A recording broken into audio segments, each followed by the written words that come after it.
¿Por qué es crucial el diseño de controladores? En esta práctica exploraremos los sistemas de control, en específico el sistema PID y el sistema PI+D. Estos sistemas de control impactan desde la electrónica hasta la industria. Es por eso que diseñarlos correctamente es crucial para tener una estabilidad y asegurar su funcionamiento.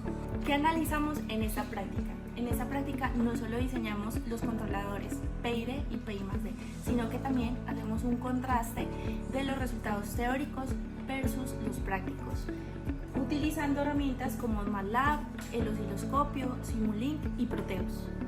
¿Cómo lo hicimos? Combinamos el software y el hardware, desde la solución de ecuaciones hasta el ensamblaje del circuito físicamente, validado por cada resultado experimental que se obtuvo. ¿Qué descubrimos? Los resultados nos mostraron que en el sistema de control PI+D es menos sensible al ruido y por ende presenta una respuesta más estable, mientras que en el sistema PID es más susceptible al ruido y por ende es menos estable. El propósito de esta práctica fue diseñar e implementar los controladores PI y PI+D, el cual venía de la mano con circuitos RC y amplificadores operacionales. Se implementó una metodología con 5 etapas. En la primera etapa de diseño, tanto para el controlador PID y el controlador PI+D, principalmente se obtuvo la función de transferencia a lazo cerrado. Posterior a este, se calcularon los valores para KP, para KI y para KD. Continuando con la presentación, en este momento voy a dar paso a lo que es las simulaciones, la implementación y la respuesta a las preguntas planteadas por el docente. Después de terminar la etapa de diseño, seguimos con la etapa de simulaciones, la cual nos ayuda con anterioridad a verificar el comportamiento de las señales de los dos controladores, del PID y del PI+D. La diferencia de estos dos controladores radica en la acción derivativa, que en el PI+D la acción derivativa actúa sobre la salida y en el PID la acción derivativa actúa directamente sobre el error. Esto influye en las señales, en la respuesta del controlador. Aunque ambos controladores, como el PID y el PI+D, cumplen con el tiempo de establecimiento, como se lo puede visualizar en las simulaciones, hay diferencias que se presentan en la respuesta. En el caso del PID, la respuesta es mucho más controlada, ya que hay un mejor amortiguamiento desde el principio, lo que significa que el sistema no sobrepasa tanto ni oscila tanto. Esto se debe a que la parte derivativa del controlador está actuando directamente sobre el error y eso le permite anticiparse a los cambios bruscos y suavizar la respuesta. Por otro lado, en el PI+D aplica esa derivada solo sobre la salida del sistema, no sobre el error. Entonces, al inicio, cuando el error es más grande, la parte derivativa no actúa con tanta fuerza. ¿Qué pasa con eso? Que el sistema reacciona de una forma más brusca y que genera un sobreimpulso más alto.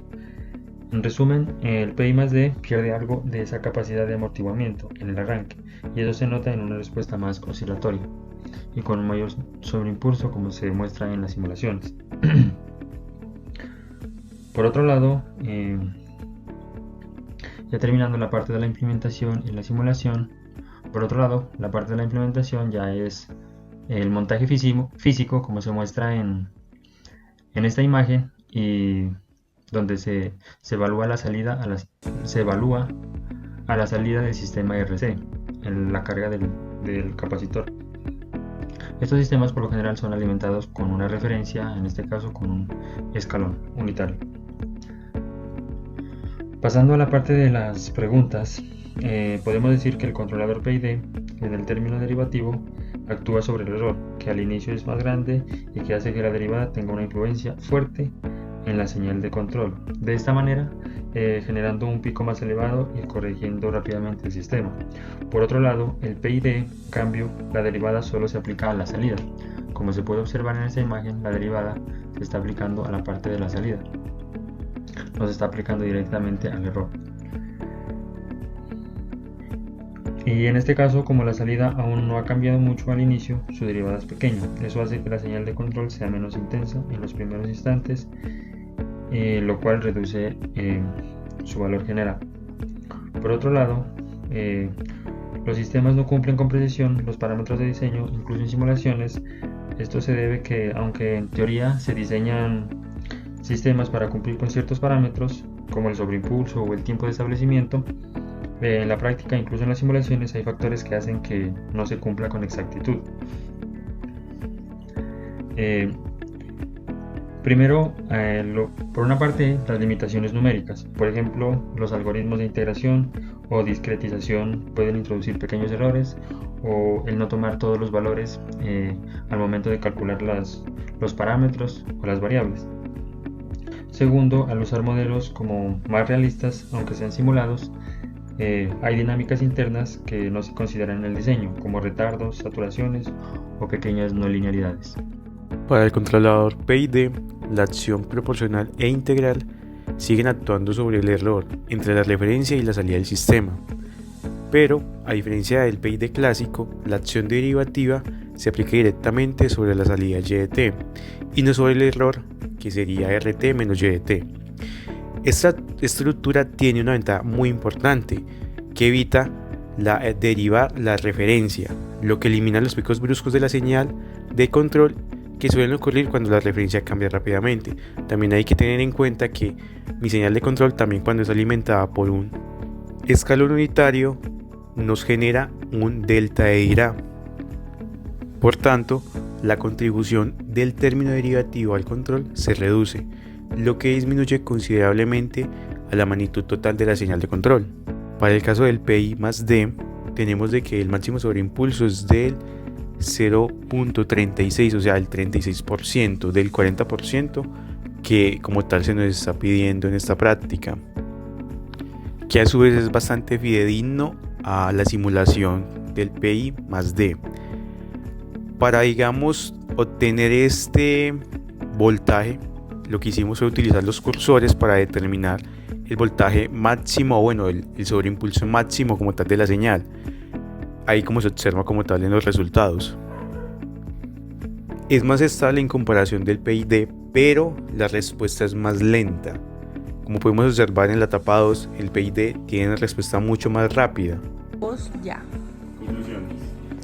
El sistema controlado por PID es el más común actualmente en las industrias.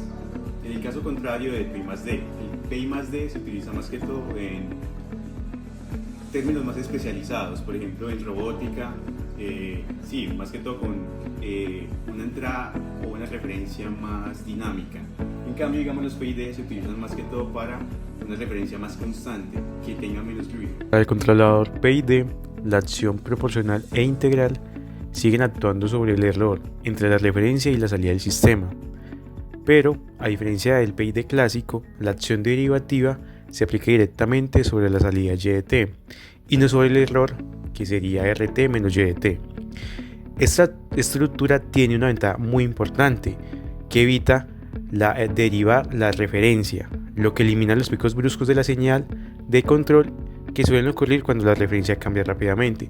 También hay que tener en cuenta que mi señal de control, también cuando es alimentada por un escalón unitario, nos genera un delta de Dirac. Por tanto, la contribución del término derivativo al control se reduce, lo que disminuye considerablemente a la magnitud total de la señal de control.